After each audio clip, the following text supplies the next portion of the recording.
ప్రజాపాలన సంకల్ప బలం సామాన్యుల సంతృప్తే సేవా ఫలం అంటూ సాగుతోన్న గౌరవనీయ ముఖ్యమంత్రి రేవంత్ రెడ్డి గారి సందేశం.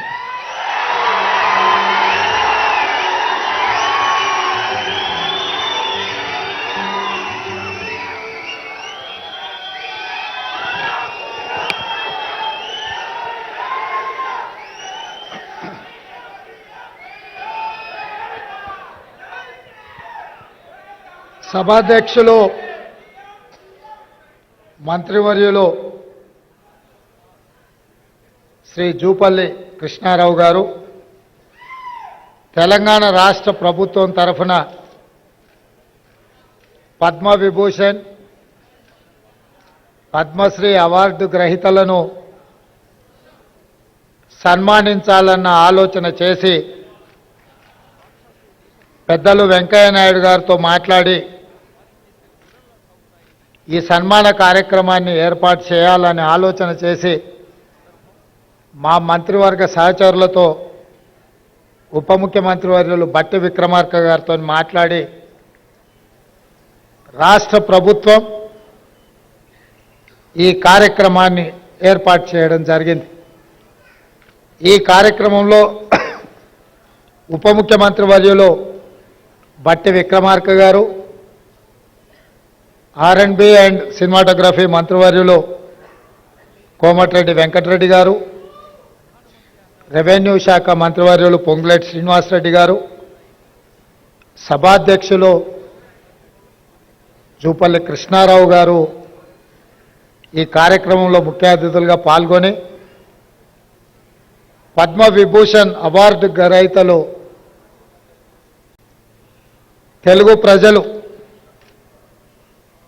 తెలుగు మాట్లాడే భాషా ప్రాంతాలలోనే కాదు, ఢిల్లీకి వెళ్ళినప్పుడు ఏ అవసరం ఉన్నా ఎవరినైనా కలిసి తమ మనసులో మాట చెప్పుకోవాలన్నా నిలువెత్తు తెలుగు విగ్రహం ముప్పవరపు వెంకయ్య నాయుడు గారిని ఈ సందర్భంగా రాష్ట్ర ప్రభుత్వం సన్మానం చేయడం అనేది మనల్ని మనమే సన్మానం చేసుకోవడం అంత గొప్ప కార్యక్రమం. అదేవిధంగా మీ అందరి అభిమాన నాయకుడు, గొప్ప నటుడు, పున్నమి నాగు సినిమాలో నటనలో a commitment ఉండేనో Uyyalawada Narasimha Reddy cinema సందర్భంగా చేసిన నటనలో అదే కమిట్మెంట్. అంటే వారికి సినీ రంగంలో తొలినాళ్లలో అవకాశం వచ్చినప్పుడు ఈ అవకాశాన్ని జారవిడ్చుకోకూడదు, ఈ అవకాశం ద్వారా పైకి వెదగాలని, ఇండస్ట్రీలో నిలదొక్కుకోవాలని ఏ కన్విక్షన్తో కమిట్మెంట్తో వారు తన వృత్తిని చాలా గౌరవప్రదంగా కొనసాగించారో 46 సంవత్సరాల తర్వాత కూడా నటనలో వారి తపన ఈ రోజుకు అదే స్థాయిలో కనిపిస్తుంది. వారే మిత్రుడు చిరంజీవి గారు. నేను చాలామంది నటుల్లో నాకు చాలామంది తెలుసు, ఎందుకంటే చాలా సంవత్సరాల నుంచి ఈ ప్రాంతంలోనే ఉండడం వల్ల 2 సినిమాలు 3 సినిమాలు హిట్ కాగానే ఇంకా వాళ్ళంత గొప్ప నటులు లేరని, వాళ్ళకెవరు పోటీకి రారని భావిస్తుంటారు. కానీ 150 పైచిలకు సినిమాలలో గొప్పగా రాణించి జాతీయ స్థాయిలో అంతర్జాతీయ స్థాయిలో గుర్తింపు పొందిన చిరంజీవి గారిలో ఈ రోజుకు ఆ కమిట్మెంట్ ఉంది. ఆ కమిట్మెంటే వారిని ఇంత గొప్పగా రాణించే అవకాశం కల్పించింది. అలాంటి వారిని మా రాష్ట్ర ప్రభుత్వం సన్మానం చేయడం అనేది మా బాధ్యతగా మేము భావిస్తున్నాం. అదేవిధంగా గ్రామీణ ప్రాంతాలలో మారుమూల పల్లెల్లో పెరిగి స్థానిక కళలు వృత్తిగా మార్చుకొని వాటినే ప్రదర్శిస్తూ అందులోనే తమ జీవితాన్ని గడిపిన పద్మశ్రీ అవార్డు గ్రహీతలు వేలు ఆనందచారి గారు, శ్రీ దాసరి కొండప్ప గారు, శ్రీమతి ఉమామహేశ్వరి గారు, గడ్డం సమ్మయ్య గారు, బంజారా కెతావత్ సోమ్లాల్ గారు, శ్రీ కూరెళ్ళ విఠలాచార్య గారు, వీరందరికీ కూడా కేంద్ర ప్రభుత్వం పెద్దలు వెంకయ్య నాయుడు గారు చెప్పినట్టు మట్టిలో మాణిక్యాలను గుర్తించి వెలికితీసి సానబట్టి వాళ్ళు రాణిస్తే ఈరోజు కేంద్ర ప్రభుత్వం వాళ్ళని గుర్తించి పద్మశ్రీ అవార్డులు ఇచ్చింది.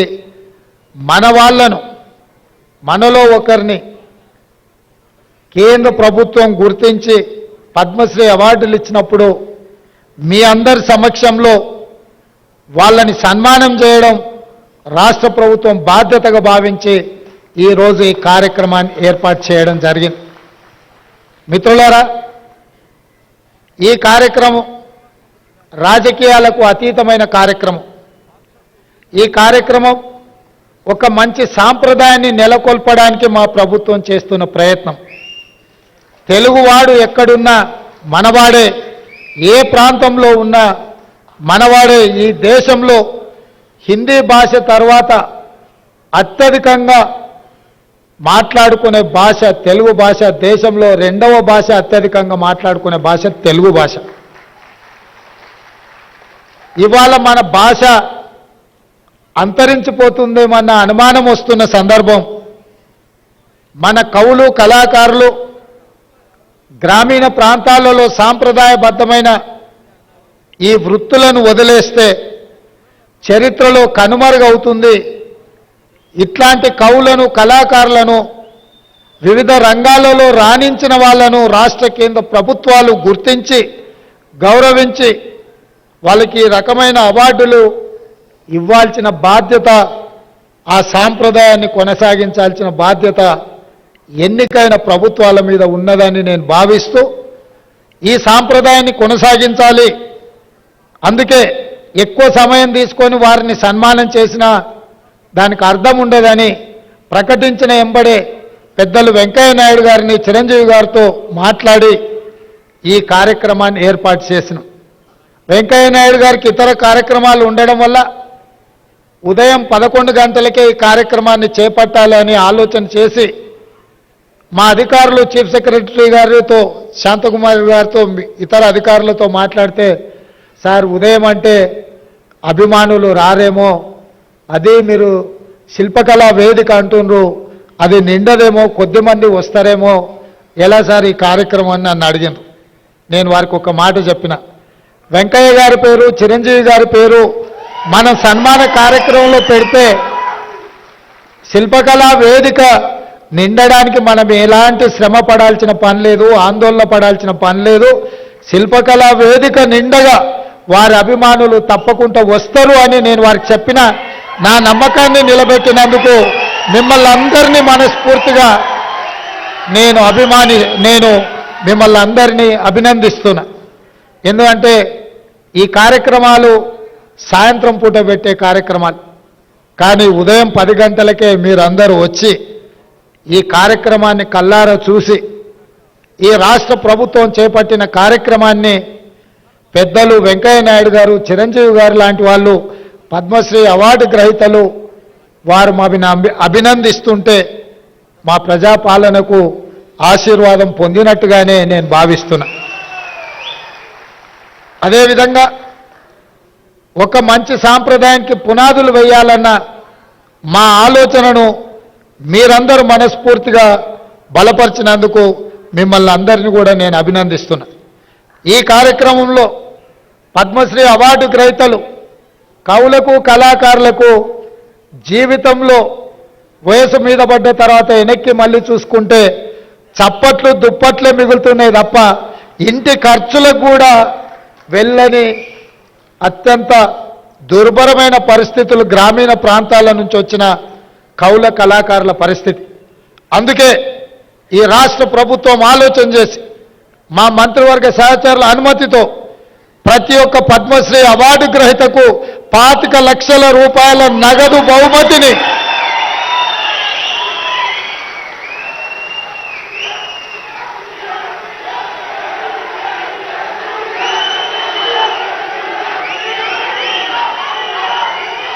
రాష్ట్ర ప్రభుత్వం ఈ పద్మశ్రీ అవార్డు గ్రహీతలను చప్పట్లు దుప్పట్లతోనే కాదు, నగదు బహుమతి ఇవ్వడం ద్వారా జీవితాంతం ఈ కళలకే వారు అంకితం చేసి మిగతా జీవితాన్ని కూడా ఈ కళలోనే వాళ్ళు రాణించాలని మన ప్రభుత్వం, ప్రజాప్రభుత్వం 25 లక్షల రూపాయలతోటి నగదు బహుమతి వారికి ఇవ్వాలని మా ప్రభుత్వం నిర్ణయం తీసుకున్నది. ఈ వేదిక మీదనే పెద్దలు వెంకయ్య నాయుడు గారు, మిత్రులు చిరంజీవి గారి చేతుల మీదుగా వారికి ఆ నగదు బహుమతిని ఇవ్వాల్సిందిగా వారికి విజ్ఞప్తి చేస్తున్నా. అదేవిధంగా ఈ నగదు బహుమతితో పాటు ప్రతి నెల వారి ఖర్చుల కోసం, ఎందుకంటే వైద్యము ఆరోగ్యము ఖరీదైంది, ఇంట్లో చిన్న చిన్న ఖర్చులు కూడా ఈరోజు పెరిగిపోయినాయి. అందుకే ప్రతి నెల ఈ కవులకు కళాకారులకు 25,000 రూపాయల పెన్షన్ ఇవ్వాలని కూడా ఈరోజు, ఎందుకంటే వాళ్ళు నిరుపేదలు. దాసరి కొండప్పని చూసింది కదా, మా జిల్లా వాడు, నా పక్కనే దామరగిద్ద మండలం, అత్యంత పేద కుటుంబం నుంచి వచ్చింది. వాస్తవంగా మనం ఇట్లాంటి అవార్డులు రివార్డులు ఇవ్వాలన్నా వాళ్ళు అక్కడి నుంచి ఇక్కడికి కారులోనో కావలసిన వాళ్ళని తీసుకొని ఇంత దూరం రావాలంటే కూడా తవ్వ ఖర్చులు కూడా కష్టంగా ఉండే పరిస్థితులు. ఇట్లాంటి పరిస్థితుల్లో వీళ్లను గౌరవించడం, వారికి ప్రతి నెల 25,000 రూపాయల పెన్షన్ ఇవ్వాలన్న ఆలోచన మా పెద్దలు హనుమంతరావు గారి అనుమతితోటి వారికి ప్రతి నెల 25,000 రూపాయలు ప్రభుత్వం నుంచి పెన్షన్ లాగా వారికి ఇవ్వాలి అని చెప్పి మా ప్రభుత్వం నిర్ణయం తీసుకున్నది. మిత్రులారా, నేను ఒకే ఒక్క మాట ఈ వేదిక మీద నుంచి చెప్పదలుచుకు, సాంప్రదాయాలను గౌరవించాల్సి వచ్చినప్పుడు, మన భాషను, మన సంస్కృతిని, మన సాంప్రదాయాలను కాపాడుకోవాల్సి వచ్చినప్పుడు అన్నిటినీ పక్కన పెట్టి మనందరం ఏకం కావాల్సిన అవసరం ఉన్నది. మనం అలా కలిసిపోయి కార్యక్రమాలను చేపట్టకపోతే కాలగర్భంలో మన భాష, మన సంస్కృతి కలిసిపోయి, ఒకప్పుడు తెలుగు భాష ఉండే, ఒకప్పుడు ఇలాంటి కవులు కళాకారులు ఉండే అని లైబ్రరీలో చదువుకునే పరిస్థితులు వస్తాయి. అలాంటి పరిస్థితులు రాకుండా ఉండాలి అనంటే రాజకీయాలకు అతీతంగా సాంప్రదాయాలను కాపాడడానికి మనమందరం కూడా కృషి చేయాల్సిన అవసరం, బాధ్యత ఉన్నది అని చెప్పి నేను భావిస్తున్నా. తప్పకుండా పెద్దలు వెంకయ్య నాయుడు గారు చెప్పకనే కొన్ని అంశాలను వారు ప్రస్తావించారు. ఎందుకంటే నేను విద్యార్థి దశ నుంచి, వారు మాకు బాగా తెలుసు, వారి దృష్టిలో విద్యార్థి దశ నుంచి నేను ఉన్నప్పటి నుంచి కూడా వారి దృష్టిలో నేను ఉన్నాను. అక్కడి నుంచి ఇక్కడి వరకు రాజకీయ పరిణామ ఎదుగుదల వారు చూస్తూనే ఉన్నారు. వారు అందరికీ చెప్పినట్టుగా వేదిక మీద ఉన్న మాకందరికి కూడా చెప్పిండని నేను భావిస్తున్న. భాష విషయంలో, భావం విషయంలో, ప్రజా సమస్యల పరిష్కారం విషయంలో, ప్రజలలో ఉండి నిత్యం ప్రజా సమస్యల మీద ప్రజల తరఫున కొట్లాడితే గుర్తింపు, గౌరవము, హోదా అనేది ఆటోమేటిక్ వస్తుందని వారు ఈ వేదిక మీద నుంచి చెప్పినరు. ఇది రాష్ట్రంలో రాజకీయాలలో రాణించాలనుకునే వాళ్ళు తప్పకుండా రాజకీయాలకు రావాలి. ఎందుకంటే ఈ రాష్ట్రాన్ని, కేంద్రాన్ని బలమైన రాష్ట్రంగా, దేశంగా నిర్మించుకోవాలి అనుకుంటే బలమైన నాయకత్వం ఉండాలి, దేశం పట్ల భక్తి ఉండాలి. రాష్ట్రం అభివృద్ధి పదం నడిపించడంలో మనందరం కలిసికట్టుగా ముందుకు వెళ్ళాలి. అట్లా చేసుకున్నప్పుడే ప్రపంచ దేశాలతో మనం పోటీ పడి దేశాన్ని అభివృద్ధి పదం వైపు నడిపించే అవకాశం ఉంటుంది. తప్పకుండా మీ ఆలోచనలు, ఎందుకంటే 1978లో విద్యార్థి దశ నుంచి మీరు మొదటిసారి ఎమ్మెల్యేగా ఎన్నికై కీర్తిశేషులు జైపాల్ రెడ్డి గారు అంతకంటే ముందే 3 సార్లు ఎమ్మెల్యేగా అయినా మీరిద్దరూ ఆనాటి ఉమ్మడి ఆంధ్రప్రదేశ్లో జంట కౌలలాగా ప్రతిపక్షంలో ఉండి పాలకుల మీద పదునైన భాషతో భాషలో పదును ఉండాలి, సమస్యను సృష్టించే విధంగా ఉండాలి. అలాంటి భాషతోని సమస్యని లేవనెత్తి ప్రభుత్వం యొక్క ఆలోచన విధానంలో మార్పు తీసుకురావడానికి ఆ రోజు మీరు ఈ కార్యక్రమం మొదలుపెట్టి అక్కడి నుంచి ఉపరాష్ట్రపతి వరకు మీరు ఎదిగినరు. వివిధ దశలలో మీ పోరాటాలు ఈ ప్రాంత ప్రజలు, దేశ ప్రజలు చూసినరు. ఒక్క విషయం నేను మిత్రులకు చెప్పదలుచుకున్నా, నాకు తెలిసి దేశం నలుమూలల రోడ్డు మీద ప్రయాణం చేసి ఎక్కువ సభలలో పాల్గొన్న నాయకులను ఒకవేళ లెక్కిస్తే వెంకయ్య నాయుడు గారే ముందు వరుసలో ఉంటారు, మొదట ఉంటారని నేను భావిస్తున్నా. వారు జీవితంలో ఏ ఒక్క రోజు కూడా విశ్రాంతి తీసుకున్నట్టు నాకు తెలియదు. దేశం నలుమూలల ప్రజా సమస్యల మీద వారు ఎన్ని వందల కిలోమీటర్లున్న రోడ్డు ప్రయాణం చేసి తప్పకుండా కార్యక్రమాలను పిలిచిన ప్రతి కార్యక్రమానికి సమయానికి హాజరవ్వాలన్న ఆలోచనతోటి వారు సేవలు అందించారు. వారు ఈ దేశానికి రాష్ట్రపతి అవుతారని నేను భావించిన. భవిష్యత్తులో ఆయన ఉపరాష్ట్రపతి తర్వాత రెండవ తెలుగువాడుగా ఆనాడు నీలం సంజీవ రెడ్డి గారు రాష్ట్రపతి అయినరు. వెంకయ్య నాయుడు గారు కూడా ఈ దేశానికి రాష్ట్రపతికి ఎదగాల్సిన అన్ని అర్హతలు ఉన్నాయి. తప్పకుండా వారికి అవకాశం వస్తుందని నేను భావిస్తున్నా, రావాలని నేను కోరుకుంటున్నా. ఎందుకంటే ఢిల్లీలో మన తెలుగు వాళ్ళ లీడర్షిప్ అనేది కొంత తగ్గినట్టుగా కనిపిస్తుంది. ఎందుకంటే పార్లమెంట్ సభ్యులు చాలామంది వ్యాపకాలు ఉన్నోళ్ళు ఎక్కువ మంది వస్తుండ్రు. ప్రజా సమస్యల మీద అవగాహన ఉండి అవసరం అనుకుంటే జాతీయ స్థాయిలో ఇతర నాయకులనైనా పిలిపించి మాట్లాడగలిగిన శక్తి సామర్థ్యాలు ఉన్న నాయకత్వం తగ్గుతున్నట్టుగా కనిపిస్తుంది. రేపు జరగబోయే పార్లమెంట్ ఎన్నికల్లో అలాంటి నాయకత్వాన్ని ఎన్నుకుంటే ఢిల్లీలో మన వాళ్ళు ఎవరైనా వెళ్తే పార్టీలకు అతీతంగా ఏదైనా సమస్య తీసుకొని వెళ్ళినప్పుడు చెప్పగలిగి మాట్లాడగలిగిన నాయకత్వం ఉండడం అవసరం ఉంది. రాబోయే పార్లమెంట్ ఎన్నికల్లో అలాంటి నాయకులను గెలిపించాల్సిందిగా కోరుకుంటూ మీ అందరి దగ్గర సెలవు తీసుకుంటున్నా. ధన్యవాదాలు మిత్రులారా. ధన్యవాదాలు సార్. గౌరవనీయులైన ముఖ్యమంత్రి గారు, గౌరవనీయులైన వెంకయ్యనాయుడు గారు, చిరంజీవి గారి చేతుల మీదుగా ఈ 25 లక్షల రూపాయల ఆర్థిక సహాయాన్ని కళాకారులకు అందింపజేస్తారు. ముందుగా స్థపతి వేలు ఆనందచారి గారు. పెద్దలను సన్మానించుకోవటం అంటే పెద్దల ఆశీస్సులు అందుకోవటమే అన్నారు ముఖ్యమంత్రి గారు.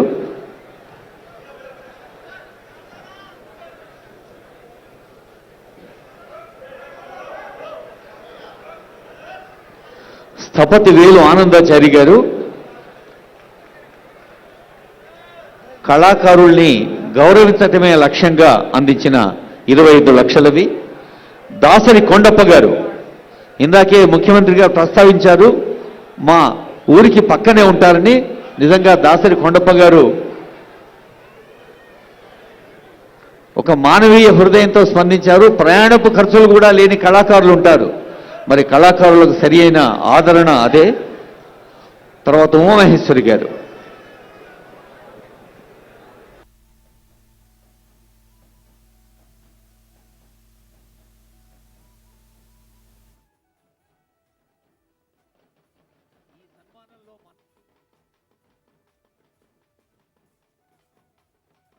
ఉపరాష్ట్రపతి దాకా తిరుగులేని హిట్టు. సాక్షాత్తు దేశ ప్రధానమంత్రి అన్నారు. వారి మాట